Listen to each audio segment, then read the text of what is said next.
ನಮ್ಮ ಸಮಾಜದ ಸಂಸ್ಕೃತಿ ಏನಿದೆ, ಆಚರಣೆ ಏನಿದೆ, ಅವುಗಳಿಗೆ ಒತ್ತು ಕೊಡಿ. ಆದ್ರೆ ಮೂಢನಂಬಿಕೆಗಳಿಗೆ ವಿರುದ್ಧ ನೀವು ಕೂಡ ಧ್ವನಿಯನ್ನ ಎತ್ತಬೇಕು. ಹಿರಿಯೂರು ತಾಲೂಕು ಗೊಲ್ಲ ನೌಕರರ ಸಂಘದ ವತಿಯಿಂದ ಹಿರಿಯೂರಿನ ಶ್ರೀ ಕೃಷ್ಣ ದೇವಸ್ಥಾನದಲ್ಲಿ ಭಾನುವಾರ ನಡೆದ ಪ್ರತಿಭಾ ಪುರಸ್ಕಾರ ಹಾಗೂ ಪದೋನ್ನತಿ ಮತ್ತು ನಿವೃತ್ತ ನೌಕರರಿಗೆ ಅಭಿನಂದನಾ ಸಮಾರಂಭದಲ್ಲಿ ಪಾಲ್ಗೊಂಡು ಮಾತಾಡಿದ ಟಿ.ಡಿ. ಶ್ರೀನಿವಾಸ್, ಇದೊಂದು ಸ್ವಾಭಿಮಾನ ಸಮಾಜವಾಗಿದೆ. ಇಲ್ಲಿನ ಜನರ ಅಂತರಾಳ ಅರಿತಿದ್ದೇನೆ, ನೋಡಿದ್ದೇನೆ. ಈ ಜನರ ನಾಡಿಮಿಡಿತ ಅರಿತಿದ್ದೇನೆ. ಸಾಕಷ್ಟು ಸಂಕಷ್ಟವನ್ನು ಈ ಸಮಾಜ ಅನುಭವಿಸುತ್ತಿದೆ. ಹಿರಿಯೂರು ಕ್ಷೇತ್ರದ ಗೊಲ್ಲರ ಸ್ವಾಭಿಮಾನಕ್ಕೆ ಧಕ್ಕೆ ಬಂದರೆ ತಿರುಗಿ ಬೀಳಲಿದ್ದಾರೆ. ಇಂತಹ ಗೊಲ್ಲ ಸಮುದಾಯವನ್ನು ನಾನು ಎಲ್ಲೂ ನೋಡಿಲ್ಲ ಎಂದರು. ಇಷ್ಟೆಲ್ಲ ಅನುಭವಿಸುತ್ತಿರುವ ಗೊಲ್ಲ ಸಮಾಜಕ್ಕೆ ಅವಕಾಶ ಸಿಕ್ಕಿಲ್ಲ. ಈಗ ಈ ಅವಕಾಶ ಸಿಕ್ಕಿದೆ. ಈ ಅವಕಾಶವನ್ನು ಹೇಗೆ ಉಳಿಸಿಕೊಳ್ಳಬೇಕು ಎನ್ನುವುದರ ಕುರಿತು ಚಿಂತನೆ ಮಾಡಬೇಕಾಗಿದೆ. ಗೊಲ್ಲರಹಟ್ಟಿಯಲ್ಲಿರುವ ಯುವಕರು ಮುಖ್ಯವಾಹಿನಿಗೆ ಬರಬೇಕು. ಜೊತೆಯಲ್ಲಿ ಸಮುದಾಯದ ಮಕ್ಕಳಿಗೆ ಎಲ್ಲ ರೀತಿಯ ಸಹಕಾರ ಮಾಡುವುದಾಗಿ, ಪ್ರತಿಭಾವಂತ ಮಕ್ಕಳಿಗೆ ಸನ್ಮಾನ ಪುರಸ್ಕಾರ ಮಾಡುವುದೆಂದರೆ ದೊಡ್ಡದಾಗಿ ಕಿರೀಟ ನೀಡುವುದಲ್ಲ. ಪ್ರತಿಭಾವಂತ ಮಕ್ಕಳಿಗೆ ನಾವು ನೀವೆಲ್ಲ ಏಣಿಯಾಗಿ ನಿಲ್ಲಬೇಕು ಎಂದು ಅವರು ತಿಳಿಸಿದರು. ಸ್ವಾಭಿಮಾನದ ಸಮಾಜ ಅಂತ ಹೊಂದಿದ್ರೆ ಅದು ಹಿರಿಯೂರಲ್ಲಿ ಮಾತ್ರ ಅಂತ ಹೇಳಲಿಕ್ಕೆ ಇಚ್ಛಪಡ್ತಾನೆ. ಈ ಸಂದರ್ಭದಲ್ಲಿ ಸ್ವಾಭಿಮಾನಕ್ಕೆ ಧಕ್ಕೆ ಬಂದ್ರೆ ತಿರುಗಿ ಬೀಳ್ತಾರೆ ಅಂತ ಇರೋದು ಗೊಲ್ಲರೆಲ್ಲಿದ್ದಾರೆ ಅಂದ್ರೆ ಹಿರಿಯೂರಲ್ಲಿ ಮಾತ್ರ, ಇನ್ನೆಲ್ಲೂ ಇಲ್ಲ. ಯಾಕಂದ್ರೆ ನಾನು ನೋಡಿದ್ದೇನೆ, ಅವ್ರ ಅಂತರಾಳದಲ್ಲಿ ಹೋಗಿ ನೋಡಿದ್ದೇನೆ. ನಾನು ಏನಿದೆ ಅವರ ಅಂತರಾಳದಲ್ಲಿ ಅಂತೇಳಿ ಸಮಾಜ ಸ್ಥಿತಿಗತಿಗಳ ಬಗ್ಗೆ ನೋಡಿದ್ದೇನೆ. ಸಮಾಜ ಎಷ್ಟು ಕಷ್ಟಗಳು ಅನುಭವಿಸ್ತಾ ಇದೆ ಅಂತ ನೋಡಿದ್ದೇನೆ. ಯಾಕಂದ್ರೆ ಸಾಕಷ್ಟು ಬಾರಿ ನಿಮ್ಮ ಸ್ವಾಭಿಮಾನವನ್ನು ಪ್ರದರ್ಶನ ಮಾಡಿದ್ದೀರಾ, ಆದರೆ ಅವಕಾಶ ಸಿಕ್ಕಿಲ್ಲ ನಮಗೆ. ಈಗ ಮಾತ್ರ ನಮ್ಗೆ ಅವಕಾಶ ಸಿಕ್ಕಿತ್ತು. ಹಾಗಾಗಿ ಈ ಅವಕಾಶವನ್ನು ನಾವು ಹೇಗೆ ಉಳಿಸ್ಕೊಬೇಕು, ಜೊತೆಯಲ್ಲಿ ನಮ್ಮ ಏನು ಯುವಕ ವೃಂದ 60% ನಮ್ಮ ಹಟ್ಟಿಗಳಲ್ಲಿ ಏನು ಇವತ್ತಿದೆ ಅವರನ್ನು ಮುಖ್ಯವಾಹಿನಿಗೆ ಹೇಗೆ ತರಬೇಕು, ಜೊತೆಯಲ್ಲೇ ಮುಂದೆ ಅವರ ಕನಸುಗಳಿಗೆ ಸಕಾರಾತ್ಮಕವಾಗಿ ನಾವು ಏನೇನು ಮಾಡಬಹುದು ಅನ್ನೋ ನಿಟ್ಟಿನಲ್ಲಿ ಈ ಒಂದು ಪ್ರತಿಭಾ ಪುರಸ್ಕಾರವನ್ನು ಇವತ್ತು ಹಮ್ಮಿಕೊಬೇಕು ಅಂತೇಳಿ ಹೇಳಿದಂಥ ಸಂದರ್ಭದಲ್ಲಿ ನಾನು ಹೇಳಿದ್ದೆ, ಹೋಗ್ರಿ 50 ಜನ ಅಂದರು. ಅಧ್ಯಕ್ಷರು ಇಲ್ಲ ಅಧ್ಯಕ್ಷರೇ, ಊರೂರು ಓಡಿಗ್ರಿ, ನಮಗೆ ಕನಿಷ್ಠ 200-300 ಜನ ಸಿಗ್ತಾರೆ ಅಂತ ಹೇಳಿದ್ವಿ ನಾವು. ಅದೇ ಥರನೇ ಆಯಿತು. ಊರೂರು ಹೋದಂಥ ಸಂದರ್ಭದಲ್ಲಿ ಖಂಡಿತ ಇಷ್ಟು ಜನ ಬಂದಿದ್ದೀರಾ. ನೀವು ಇವತ್ತು ನಿಮಗೆ ಎಕ್ಸಲೆನ್ಸಿ ಸಾಧಿಸಿದ್ದೀರ ವಿದ್ಯೆಯಲ್ಲಿ. ವಿದ್ಯಾರತ್ನಗಳು ನನ್ನ ಸಮಾಜದಲ್ಲಿ ಇಷ್ಟು ಜನ ಗುರುತಿಸಲ್ಪಟ್ಟಿದೆ. ನಿಮಗೆ ಸನ್ಮಾನ ಮಾಡೋದು ಅಂದರೆ ಸನ್ಮಾನ ಅಂದರೆ ದೊಡ್ಡದಾಗಿ ಏನೋ ಕಿರೀಟ ಇಡೋದಲ್ಲ. ಶಾಸಕಿ ಕೆ. ಪೂರ್ಣಿಮಾ ಶ್ರೀನಿವಾಸ್ ಮಾತಾಡಿ, ಅವಕಾಶ ವಂಚಿತ ಮಕ್ಕಳು ಶಿಕ್ಷಣ ಪಡೆಯಬೇಕು. ಶಿಕ್ಷಣ ಪಡೆಯುವುದರಿಂದ ಸಮಾಜ ನಿರ್ಮಾಣ ಮಾಡಲು ಸಾಧ್ಯ. ಗೊಲ್ಲ ಸಮುದಾಯದವರು ಮಕ್ಕಳ ಶಿಕ್ಷಣಕ್ಕೆ ಒತ್ತು ನೀಡಬೇಕೆಂದು ಹೇಳಿದರು. ಈ ಸಂದರ್ಭದಲ್ಲಿ ಶಾಸಕರ ಆಪ್ತರಾದ ನಿರಂಜನ್ ಮೂರ್ತಿ, ತಾಲೂಕು ಯಾದವ ಗೊಲ್ಲ ಸಮುದಾಯದ ಅಧ್ಯಕ್ಷರು ಆರ್. ರಂಗಸ್ವಾಮಿ, ನೌಕರ ಸಂಘದ ಅಧ್ಯಕ್ಷ ಎಚ್.ಎಸ್. ತಿಪ್ಪೇಸ್ವಾಮಿ, ನಗರಸಭೆ ಅಧ್ಯಕ್ಷೆ ಶಿವರಂಜಿನಿ ಯಾದವ್ ಎಸ್, ನಗರಸಭಾ ಸದಸ್ಯೆ ಚಿತ್ರಜಿತ್ ಯಾದವ್, ನಿತ್ಯಾನಂದ, ಮುಖಂಡರ B K. Ugrappa Murthy, B K. Kariyappa, Dindavaru Shivanna, Dasappa, DHO. Doctor Ranganath, ಶಿಕ್ಷಕ Shivanand, Chittayya M, Y Rangayya, doctor Mahesh, M Shivanna ಮುಂತಾದವರು ಉಪಸ್ಥಿತರಿದ್ದರು. ವರದಿ ಮುರಳೀಧರನ್ ಆರ್, ಚಿತ್ರದುರ್ಗ. ಮುಂದೆ ನಿಮ್ಮ ಜವಾಬ್ದಾರಿ ಕೂಡ. ತಾವು ಕೂಡ ಇಲ್ಲಿ ವೇದಿಕೆ ಮೇಲೆ ಹಲವಾರು ಜನ ಇದ್ದಾರೆ. ಇವತ್ತು ನಮ್ಮ ಸಮಾಜದವರೇ ಉತ್ತಮವಾದಂಥ ಸ್ಥಾನಗಳಿಗೆ ಹೋಗಿರುವಂಥವ್ರು. ಹಾಗಾಗಿ ಆ ಸ್ಥಾನಕ್ಕೆ ತಾವು ಬರಬೇಕು ಅಂತಂದ್ರೆ ಇವತ್ತಿನಿಂದ ಶ್ರಮವನ್ನಾಕಿ, ಮತ್ತೆ ಇವತ್ತು ಸಮಾಜ ನಿಮ್ಮನ್ನು ಗುರುತಿಸಿ ಏನು ಗೌರವವನ್ನು ಸಮರ್ಪಣೆ ಮಾಡಿದೆ, ನಾಳೆ ನೀವು ಒಂದು ಉತ್ತಮವಾದಂಥ ಸ್ಥಾನಕ್ಕೆ ಹೋದ ನಂತರ ನೀವು ಮತ್ತೆ ಸಮಾಜಕ್ಕೆ ಏನು ವಾಪಸ್ ಕೊಡಬೇಕು ಅನ್ನೋಂಥ ನಿರ್ಧಾರ ಕೂಡ ನೀವು ಮಾಡ್ಕೋಬೇಕು. ಸಮಾಜ ಇವತ್ತು ನಿಮ್ಮನ್ನು ಗುರುತಿಸಿದೆ, ನಾಳೆ ನೀವು ಕೂಡ ಸಮಾಜಕ್ಕೆ ಏನು ಕೊಡ್ತೀರಾ ಅನ್ನೋಂಥ ಆಲೋಚನೆ ಕೂಡ ನಿಮ್ಮಲ್ಲಿ ಇರಬೇಕು ಅನ್ನೋ ಮಾತನ್ನು ಹೇಳ್ತಾ, ಮಹೇಶ್ ಅವರು ಸರ್ ಹೇಳಿದ ಹಾಗೆ ಒಂದು ಹಾಸ್ಟೆಲ್ನ ಅವಶ್ಯಕತೆ ಇದೆ. ತಾವು ಸರ್ಕಾರಿ ಹಾಸ್ಟೆಲ್ ಕೇಳಿದ್ರು ಅಥವಾ ನಮ್ಮ ಸಮಾಜದ ವತಿಯಿಂದ ಆಗಬೇಕು ಅಂತ ಕೇಳಿದ್ರು ನನಗೆ ಗೊತ್ತಾಗ್ಲಿಲ್ಲ. ಸರ್ಕಾರದ ವತಿಯಿಂದಕ್ಕಿಂತ ಬಹುಶಃ ಮೊದಲು ನಮ್ಮ ಸಮಾಜದ ವತಿಯಿಂದ ಶುರು ಮಾಡಲಿಕ್ಕೆ ನೀವೆಲ್ಲರೂ ಕೈ ಜೋಡಿಸಿ ತದನಂತರ ಅದನ್ನು ಸರ್ಕಾರಕ್ಕೆ ನಾವು ಕೊಡೋವಂಥದ್ದು ಆಗುತ್ತೆ. ಹಾಗಾಗಿ ಅದಕ್ಕೆ ಖಂಡಿತವಾಗ್ಲೂ ನಾವು ದಂಪತಿಗಳು ಸಿದ್ಧ ಇದ್ದೇವೆ. ನೀವೆಲ್ಲರೂ ಸಮಾಜದವರು ಮುಂದೆ ಬಂದರೆ ಖಂಡಿತ ಆ ಕೆಲಸವನ್ನು ಮಾಡೋಣ ಅನ್ನೋಂಥ ಮಾತನ್ನು ಈ ಸಂದರ್ಭದಲ್ಲಿ ಹೇಳ್ತಾ, ನಮ್ಮಲ್ಲಿ ಇನ್ನೂ ಅನೇಕ ಮೂಢನಂಬಿಕೆಗಳನ್ನು ನಾವೆಲ್ಲರೂ ಪಾಲನೆ ಮಾಡ್ತಾ ಇದ್ದೇವೆ. ದಯವಿಟ್ಟು ಇಲ್ಲಿರುವಂಥ ವಿದ್ಯಾರ್ಥಿಗಳು ನಮ್ಮ ಸಮಾಜದ ಸಂಸ್ಕೃತಿ ಏನಿದೆ, ಆಚರಣೆ ಏನಿದೆ, ಅವುಗಳಿಗೆ ಒತ್ತು ಕೊಡಿ. ಆದರೆ ಮೂಢನಂಬಿಕೆಗಳಿಗೆ ವಿರುದ್ಧ ನೀವು ಕೂಡ ಧ್ವನಿಯನ್ನು ಎತ್ತಬೇಕು. ನೀವು ಸೈಲೆಂಟ್ ಆಗಿದ್ರೆ ಆ ಮೂಢನಂಬಿಕೆಗಳನ್ನ ನಾವು ನಿಲ್ಲಿಸಲಿಕ್ಕೆ ಸಾಧ್ಯ ಇಲ್ಲ. ಹಾಗಾಗಿ ನೀವು ಧ್ವನಿಯಾಗಿ ಆ ಮೂಢನಂಬಿಕೆಗಳನ್ನ ನಿಲ್ಲಿಸುವಂಥ ಕೆಲಸವನ್ನು ಮಾಡಬೇಕು ಅನ್ನೋ ಮಾತನ್ನು ಈ ಸಂದರ್ಭದಲ್ಲಿ ಹೇಳ್ತಾ ತಮ್ಮೆಲ್ಲರಿಗೂ ಶುಭವನ್ನು ಕೋರಿ ನನ್ನ ಮಾತಿಗೆ ವಿರಾಮವನ್ನು ಹಾಕ್ತೇನೆ. ಜೈ ಹಿಂದ್, ಜೈ ಕರ್ನಾಟಕ. ಬಂದಿದ್ದೀನಿ. ಅದು ಶ್ರಮನೇ, ಅದು ಬೇರೆ ರೀತಿಯಾದಂಥ ಶ್ರಮ ಇದೆ. ಅದಕ್ಕೆ ಸಕ್ಸಸರ್ ಹಿಂದ್ಗಡೆ ಬೆನ್ನಿಂದೆ ಶ್ರೀನಿವಾಸ್ ಅವರು, ನನ್ನ ತಂದೆ, ಸಮಾಜ, ಇಡೀ ಹಿರಿಯೂರು ಎಲ್ಲ ಕೂಡ ಇದೆ, ಎಲ್ಲ ಸಮಾಜನೂ ಕೂಡ ಇದೆ. ಹಾಗಾಗಿ ವಿದ್ಯಾಭ್ಯಾಸ ಅನ್ನೋದಿರುತ್ತಲ್ಲ, ಅದು ಯಾವಾಗಲೂ ನಮಗೆ ಒಂದು ತೃಪ್ತಿಯನ್ನು ಕೊಡುವಂಥದ್ದು. ಮತ್ತು ವಿದ್ಯಾಭ್ಯಾಸಕ್ಕೆ ಶಾರ್ಟ್ಕಟ್ಸ್ನ ಹುಡುಕಬೇಡಿ.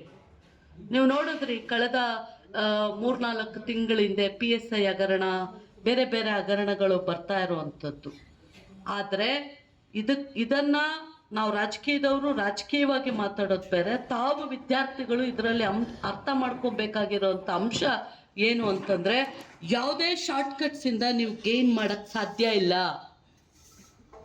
ಕಾಪಿ ಹೊಡೆದು ಬರೆದ್ರಿ, ನಾಳೆ ಯಾವತ್ತೋ ಒಂದು ದಿವಸ ನಿಮ್ಮ ಆತ್ಮಸಾಕ್ಷಿ ನಿಮಗೆ ಚುಚ್ಚುತ್ತೆ.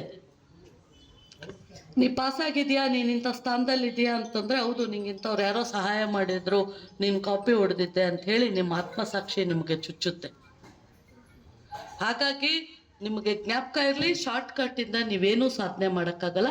ಶ್ರಮಪಟ್ಟು ನೀವು 50% ತಗೊಳ್ತೀರಾ ಅಂದರೂ ಕೂಡ ಬೇಜಾರಿಲ್ಲ. ಆದರೆ ಶ್ರಮದಿಂದ ನೀವು ಪ್ರತಿಫಲವನ್ನು ಪಡ್ಕೊಂಡ್ರೆ ಅದು ಲಾಂಗ್ ರನ್ನಲ್ಲಿ ನಿಮಗೆ ಸಾಕಷ್ಟು ವರ್ಷಗಳ ಅದರ ಪ್ರತಿಫಲವನ್ನು ನೀವು ಪಡ್ಕೊಳ್ತೀರ.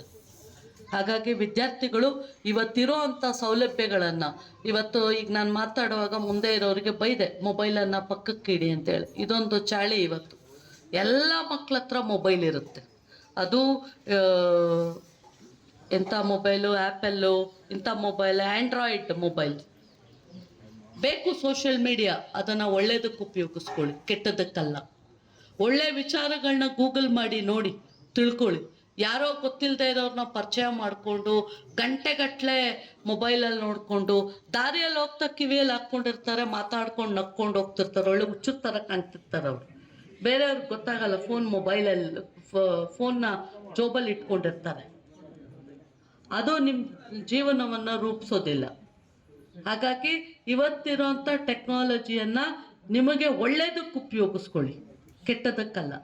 ಬೇರೆ ಕ್ಷೇತ್ರಗಳಿದ್ದಾವೆ. ಮೊದಲು ಡಾಕ್ಟರ್ ಆಗಬೇಕು, ಇಂಜಿನಿಯರ್ ಆಗಬೇಕು, ಅಷ್ಟಕ್ಕೆ ಸೀಮಿತ ಆಗ್ತಾ ಇತ್ತು. ಇವತ್ತು ಆಗಲ್ಲ. ಇವತ್ತು ಆರ್ಟ್ಸ್ ಓದಂಥವ್ರು ಕೂಡ ಮುಂದೆ ಬೇರೆ ಒಂದು ಸೈನ್ಸಲ್ಲಿ ಯಾವುದೋ ಒಂದು ಸಬ್ಜೆಕ್ಟ್ ಇಂಟ್ರೆಸ್ಟ್ ಇದ್ದರೆ ತಗೊಳ್ಳೋವಂಥ ಅವಕಾಶಗಳು ಇವತ್ತು ಹೊಸ ಶಿಕ್ಷಣ ಪದ್ಧತಿಯಲ್ಲಿ ಸರ್ಕಾರ ಇಂಟ್ರೊಡ್ಯೂಸ್ ಮಾಡಿದೆ. ಕಾಮರ್ಸ್ ಮಾಡ್ತಾ ಇರೋವಂಥ ವಿದ್ಯಾರ್ಥಿ ಕೂಡ ಆರ್ಟ್ಸಲ್ಲಿ ಯಾವುದೋ ಒಂದು ಸಬ್ಜೆಕ್ಟ್ ಇಂಟ್ರೆಸ್ಟ್ ಇದೆ ಅಂತಂದರೆ ತಗೊಳ್ಳೋ ಅಂಥ ಚಾಯ್ಸ್ ಮಾಡ್ಕೊಳ್ಳೋ ಅಂಥ ಒಂದು ಅವಕಾಶವನ್ನು ಸರ್ಕಾರಗಳು ಮಾಡಿಕೊಟ್ಟಿದೆ. ಹಾಗಾಗಿ ನಿಮಗೆ ಯಾವುದು ಇಂಟ್ರೆಸ್ಟ್ ಇದೆ, ನಾಳೆ ಇಂಥದ್ದೇ ಮಾಡಿದ್ರೆ ಮಾತ್ರ ಯಾರೋ ಇಂಜಿನಿಯರಿಂಗ್ ತಗೊಂಡಿದ್ದಾರೆ ನಾನು ಇಂಜಿನಿಯರಿಂಗ್ ಮಾಡಬೇಕು ಅಲ್ಲ, ಯಾರೋ ಡಾಕ್ಟ್ರ್ ಆಗ್ತಾರೆ ನಾನು ಡಾಕ್ಟ್ರ್ ಆಗಬೇಕಲ್ಲ, ಯಾರೋ ಪ್ರೊಫೆಸರ್ ಆಗಿದ್ದಾರೆ ನಾನು ಆಗ್ತೀನಿ ಅಲ್ಲ. ನಿಮಗೇನು ಶಕ್ತಿ ಇದೆ, ನಿಮಗೇನು ಸಾಮರ್ಥ್ಯ ಇದೆ, ನೀವೇನು ಮಾಡ್ಲಿಕ್ಕೆ ಸಾಧ್ಯ ಅನ್ನೋವಂಥದ್ದನ್ನು ನೀವು ಫಸ್ಟು ಅರ್ಥ ಮಾಡ್ಕೋಬೇಕು. ಆ ಒಂದು ಅರ್ಥ ಮಾಡಿಕೊಂಡು ನೀವು ಶಿಕ್ಷಣವನ್ನು ಪಡ್ಕೋಬೇಕು ಅಂಥೇಳಿ ಈ ಸಂದರ್ಭದಲ್ಲಿ ನಾನು ಎಲ್ಲ ವಿದ್ಯಾರ್ಥಿಗಳಲ್ಲೂ ವಿನಂತಿಯನ್ನು ಮಾಡ್ಕೊಳ್ತೇನೆ. ಮತ್ತು ಸಾಕಷ್ಟು ಜನ ಇವತ್ತು ಉತ್ತಮವಾದಂಥ ಉದಾಹರಣೆಗಳು ನಮ್ಮ ಸಮಾಜದಲ್ಲಿ ಇದ್ದಾರೆ. ಅವ್ರ ಬಗ್ಗೆ ತಿಳ್ಕೊಳ್ಳೋವಂಥ ವಿಷಯಗಳನ್ನು ನೀವು ತಿಳ್ಕೊಂಡ್ರೆ, ಪ್ರತಿ ದಿವಸ ಪತ್ರಿಕೆಯನ್ನು ಓದ್ತಾ ಇದ್ದರೆ ಸಾಕಷ್ಟು ವಿಷಯ ನೀವು ತಿಳ್ಕೊತೀರ. ಇವತ್ತು PhD ಓದಿರೋವಂಥ ಎಷ್ಟೋ ಜನ ನೋಡಿದ್ದೇವೆ. ನೀವೊಂದು ಪತ್ರ ಬರೀರಿ ಯಾರಿಗಾದ್ರೂ ಒಬ್ಬ ಶಾಸಕರಿಗೋ ಅಥವಾ ಬ್ಯಾಂಕಲ್ಲಿ ಒಂದು ಚಲನ್ ತುಂಬ್ರಿ ಅಂತಂದರೆ ಬರದೇ ಇರೋವಂಥವ್ರು ಇದ್ದಾರೆ. ಹಾಗಾಗಿ ಬರೀ ಪುಸ್ತಕದಲ್ಲಿ ಓದಿ ನೀವು ಅಂಕಗಳನ್ನು ಪಡ್ಕೊಂಡ್ರೆ ಸಾಧ್ಯ ಇಲ್ಲ. ಅದು ಬರೀ ಮಾರ್ಕ್ಸ್ ಕಾರ್ಡ್ಗೆ ಇದು ಕೊಡುತ್ತೆ ಅಷ್ಟೇ. ಆದರೆ ನಿಮ್ಮ ತಲೆಯಲ್ಲಿ ನೀವು ತುಂಬ್ಕೊಬೇಕಾಗಿರೋದು ಉಳಿದಂಥ ಎಲ್ಲ ಜನರಲ್ ನಾಲೆಡ್ಜ್ ಬಗ್ಗೆ ನೀವು ಶ್ರಮವನ್ನು ಪಡಬೇಕು, ತಿಳ್ಕೋಬೇಕು ಏನಾಗ್ತಾ ಇದೆ, ನಮ್ಮ ಸುತ್ತಮುತ್ತ ಏನಾಗ್ತಾ ಇದೆ ಅಂತ ಹೇಳಿ. ಆಗ ಮಾತ್ರ ಸಮಾಜದಲ್ಲಿ ಏನು ನಡೀತಾ ಇದೆ ಅನ್ನೋಂಥ ವಿಷಯವನ್ನು ನೀವು ತಿಳ್ಕೊಂಡಾಗ ಮಾತ್ರ ಮುಂದೆ ಬರಲಿಕ್ಕೆ ಸಾಧ್ಯ ಆಗುತ್ತೆ. ಮದರ್ ಡ್ರೀಮ್ಸ್ ರೂರಲ್ ಮತ್ತು urban education development society, Shri Mailara Lingeshwara nursing college Chitradurga, Shri Anjaneya Swami ಪ್ರೌಢಶಾಲೆ ಕಡ್ಲೆಗುದ್ದು ಇವರ ಸಂಯುಕ್ತಾಶ್ರಯದಲ್ಲಿ ರಾಜ್ಯ ಮಟ್ಟದ ಗ್ರಾಮೀಣ ಮಕ್ಕಳ ಕನ್ನಡ ಸಾಹಿತ್ಯ ಹಾಗೂ ಸಾಂಸ್ಕೃತಿಕ ಸಮ್ಮೇಳನ 2022-23 ಇದೇ ಬರುವ ನವೆಂಬರ್ 19ರಂದು ಶನಿವಾರ ಬೆಳಿಗ್ಗೆ 10 ಗಂಟೆಗೆ. ಸ್ಥಳ ವೀರಯೋಧ GS ಪ್ರಭಾಕರ ಸಭಾಂಗಣ, ಕಡ್ಲೆಗುದ್ದು, ಚಿತ್ರದುರ್ಗ ತಾಲೂಕು. ಈ ಕಾರ್ಯಕ್ರಮದ ಸಂಪೂರ್ಣ ನೇರ ಪ್ರಸಾರವನ್ನ ನಮ್ಮ ತುಮಕೂರು ಮಾಧ್ಯಮದಲ್ಲಿ ಪ್ರಸಾರ ಮಾಡಲಾಗುವುದು. ತಪ್ಪದೇ ವೀಕ್ಷಿಸಿ.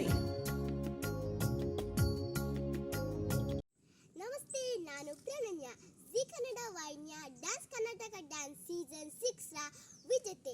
ನಾನು ಚಿತ್ರದುರ್ಗ ಕಡ್ಲೆಗುದ್ದು ಗ್ರಾಮದಲ್ಲಿ ನವೆಂಬರ್ 19ರಂದು ನಡೆಯುವ ರಾಜ್ಯ ಮಟ್ಟದ ಗ್ರಾಮೀಣ ಮಕ್ಕಳ ಸಾಹಿತ್ಯ ಹಾಗೂ ಸಾಂಸ್ಕೃತಿಕ ಸಮ್ಮೇಳನಕ್ಕೆ ನಾನು ಬರ್ತಾ ಇದ್ದೀನಿ. ನೀವು ಸಹ ಬರ್ತೀರಲ್ವಾ? Thank you. ನಿಮ್ಮ ಮೆಚ್ಚಿನ ನಮ್ಮ ತುಮಕೂರು ಮಾಧ್ಯಮ 1 ವರ್ಷ ಪೂರೈಸಿದ ಈ ಸಂದರ್ಭದಲ್ಲಿ ನಮ್ಮ ತುಮಕೂರು ಮಾಧ್ಯಮ ನಿಮಗೆ ಧನ್ಯವಾದಗಳನ್ನ ತಿಳಿಸುತ್ತದೆ ಮತ್ತು ನಿಮ್ಮ ಪ್ರೀತಿಗೆ ಸದಾ ಚಿರಋಣಿಯಾಗಿರುತ್ತದೆ. ನೀವು ನಮ್ಮ ಮೇಲೆ ಇಟ್ಟ ನಂಬಿಕೆಯನ್ನು ಉಳಿಸುವ ಪ್ರಾಮಾಣಿಕ ಪ್ರಯತ್ನವನ್ನ ನಮ್ಮ ತಂಡ ಖಂಡಿತವಾಗಿಯೂ ಮಾಡುತ್ತದೆ. ಗೆಲುವಿನ ಹಾದಿಯಲ್ಲಿ ಸದಾ ನಮ್ಮ ಜೊತೆಯಾಗಿರಿ. ನಮ್ಮ ಚಾನೆಲ್ ಅನ್ನು ಸಬ್ಸ್ಕ್ರೈಬ್ ಮಾಡಿ. ಸುದ್ದಿ ಅನ್ನೋದು ಬರೀ ಕಥೆಯಾಗದೆ ನಮ್ದ ಜೀವ ಗಾಳಿಗೆ ಬೆಳಕಾಗಿದೆ, ಗೆಲುವಿನ ಹಾದಿಯಲ್ಲಿ ನಗು ಮೂಡಿದೆ.